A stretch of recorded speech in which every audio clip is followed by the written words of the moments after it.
used for Abraham. Lord, master, Lord, the owner. One has control of one who has control of the person. Master. This title is given to God or the Messiah. See, that's that chain of command. We like your God, we like your Messiah. That's if when you fall up in the right order of Yahweh and his son Yahweh Shai. All right, matter of fact, let me go and go to Ecclesiasticus right quick. Ecclesiasticus 36 and 24. This is in the Apocrypha. It says, he that getteth a wife beginneth a possession, a help like unto himself, and a pillar of rest. You're supposed to be at ease with your woman. You ain't supposed to be stressed out. She's supposed to be a pillar of rest. And she must be like a help unto himself. That means she should be a reflection of you. The Bible calls a wife a possession. Women, you belong to these men. So you need to find you a man that's in this word, that's teaching these laws, statutes, commandments, or that's trying to rehearse these laws, statutes, commandments to the best of their ability. All right, let's keep going. I done jumped off a little bit, but I ain't go off, but I wanted to say that to last, but the Spirit had me bring it out now, so I did. Where was I at? Verse 12. But I suffer not a woman to teach, nor to a sort of authority over the men, but to be in silence. This word silence right here means quietness. It's G2271. Silence, quietness. Description of the life of one who stays at home doing his own work and does not, what's that word? Obviously meddle with the affairs of others. So this is a woman that she's doing what she at home with the family, take care of the house. She's not in everybody's business. You know how women want to call and be, you know, like these women on Facebook, every time somebody posts something, they in everybody's business out on the street. They in everybody's business, sharing everybody's business. This is what that means when it says to be in silence. That means to be humble, you know what I'm saying? To not be meddling in everybody's business. You know, to take care of home. All right, and I'm gonna go to Ecclesiastes again with this one. To Ecclesiastes chapter 26. You know, it says, go to verse 8. A drunken woman and a gatherer abroad causes great anger. It says a woman that drank too much and a woman that gather abroad means she's everywhere. She's not taking care of her business at home. She always out at the club, always at the bar, always out in the streets ripping and running with her homegirls. That's called a gatherer abroad. The Bible says that she would not cover her shame. That means she won't cover, she doing shit in public. She out there hollering at niggas, in car with niggas. She's not ashamed. She's out there drunk, arguing in other niggas' face, arguing. You know what I'm saying? Acting all manly. She has no shame. Just talking about a woman that drank too much and a woman that's just everywhere, a gatherer abroad. That means she's everywhere. Woman ain't supposed to be like that. And then these women on their period, they unclean, they everywhere. These women out there partying in workout gyms and they bleeding. That's unclean. You're not supposed to do that. You're not supposed to be around people while you like that. And let me go to verse 10. Ecclesiastes 26:10. If thy daughter be silenced, if thy daughter be shameless, keep her in straitly,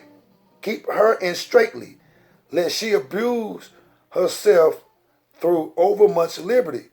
So the Most High said, if you got a shame, if the woman is, you know, if she's trying her best to be to rehearse the law, statutes, commandments, be obedient to her husband, he said, keep her in straitly by not letting her have too much liberty, too much freedom.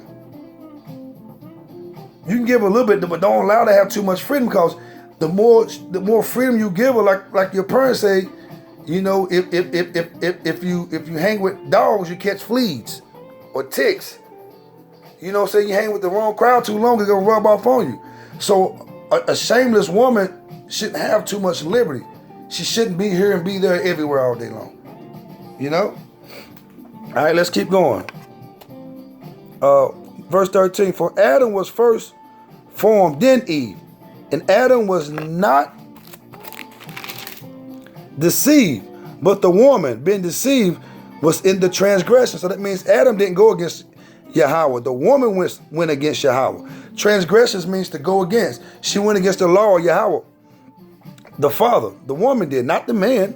So that's why you got to put these restraints on these women, because a woman needs to be guided. She needs guidance. You know, she run off emotions. She want to do her own thing.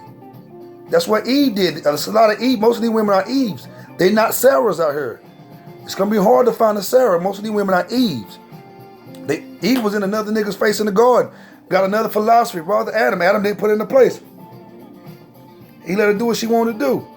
Adam was at fault for not putting her in the place, putting her in check. You know, so you can't give a woman too much freedom. You know, don't let her get her raw. Let her hang with these chicken heads. It's going to rub off on her. She won't be shamefaced no more.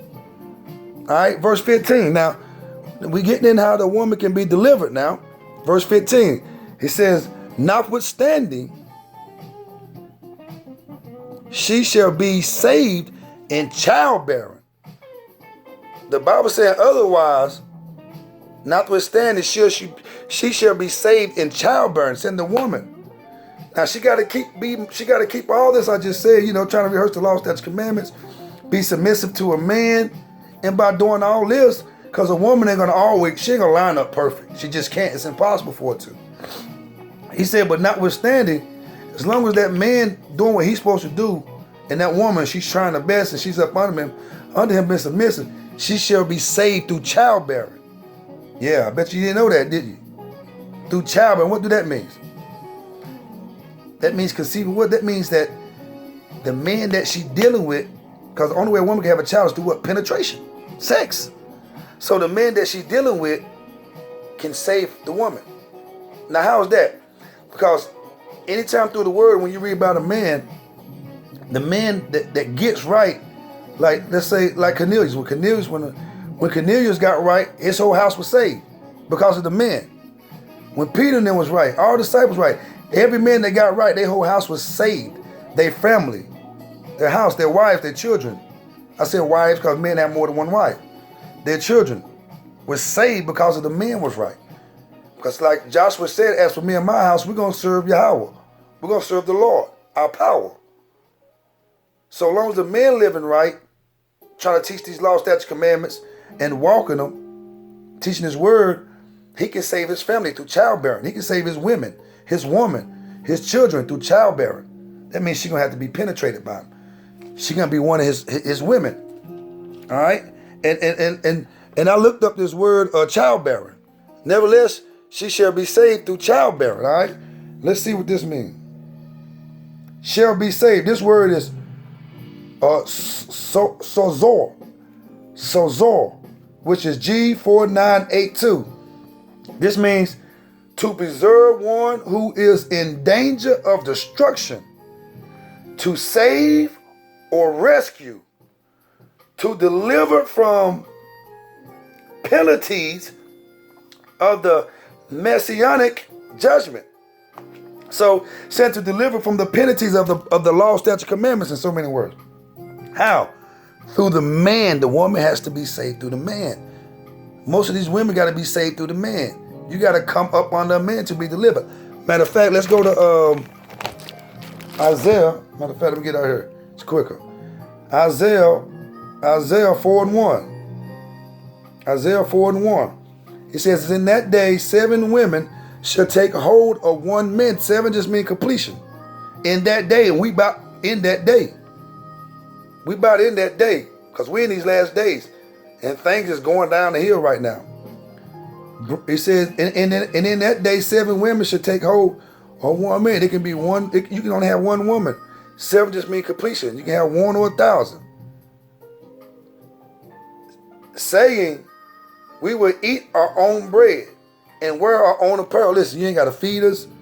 You ain't got to get us no clothes. We're gonna provide for ourselves. But listen, only let us be called by thy name.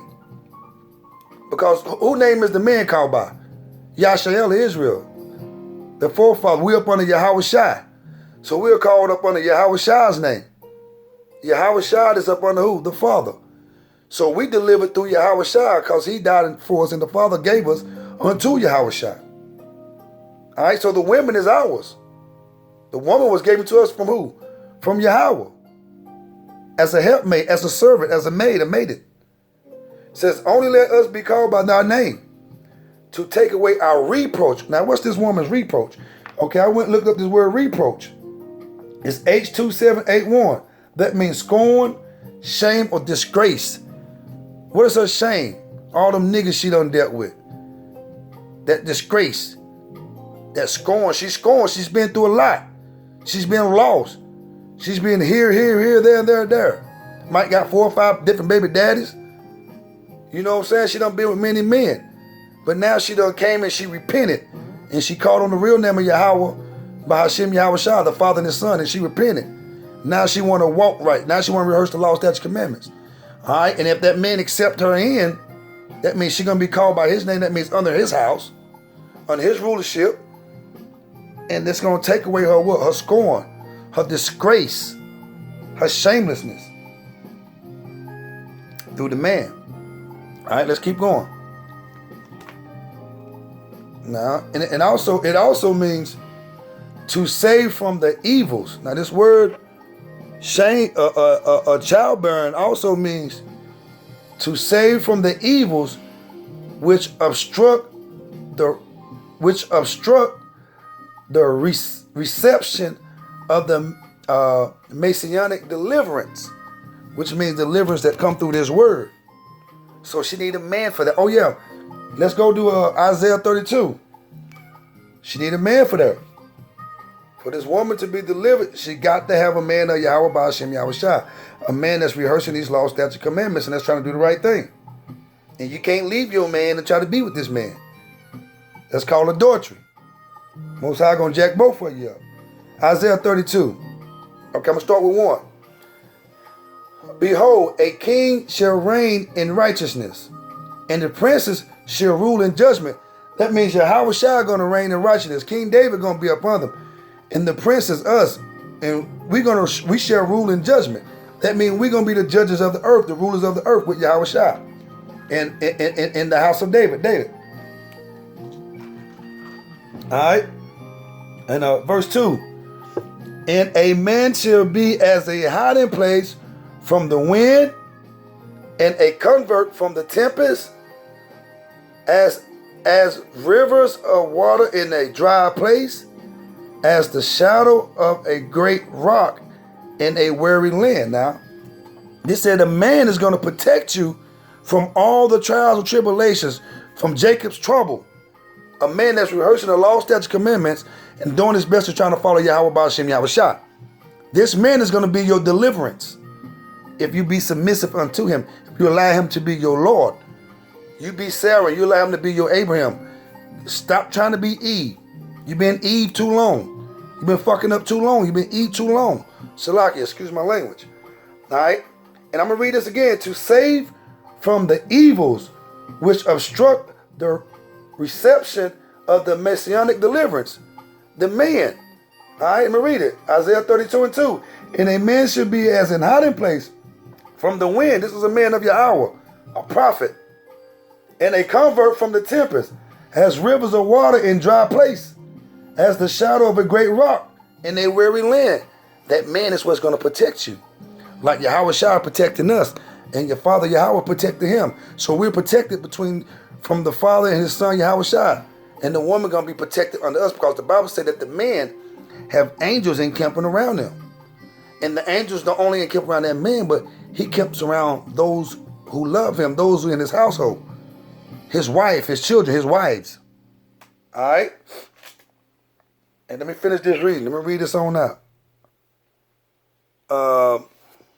Verse 15 again. 1 Timothy 2:15. Nevertheless, notwithstanding, She shall be saved in childbearing, if thou continue in faith and in charity and in holiness with sobriety. That means if you continue in the faith of Yahweh Ba'ashem Yahushua, if you continue to love and be submissive unto your husband, and that you stay in holiness, that means separate from the other hoes. And in sobriety, that just means keep self-control. Alright? I just want to end this. I hope you gotta, you woke up, because you women gotta line up with these men. If you don't, you're gonna die. Because Most High can bring the 12 tribes back through the other nations. They're gonna be our slaves anyway. So if you in America, or you one of the 12 tribes of Israel, you a so-called Negro, Hispanic, or Native American, I advise you to get right. Get up under a man that's in this word, that's trying his best, that's rehearsing these laws, statutes, commandments, that you may be delivered. Because Yahweh Shah got us, and we got to have y'all. With that saying, I just want to say shalom to the Akims out there. Continue to stay in this word. Continue to teach it. Continue to be faithful. We got a lot to do. A lot of work still need to be done. All right? They said that the harvest is plentiful, but the labors are few. All right? With that said, I just want to say shalom.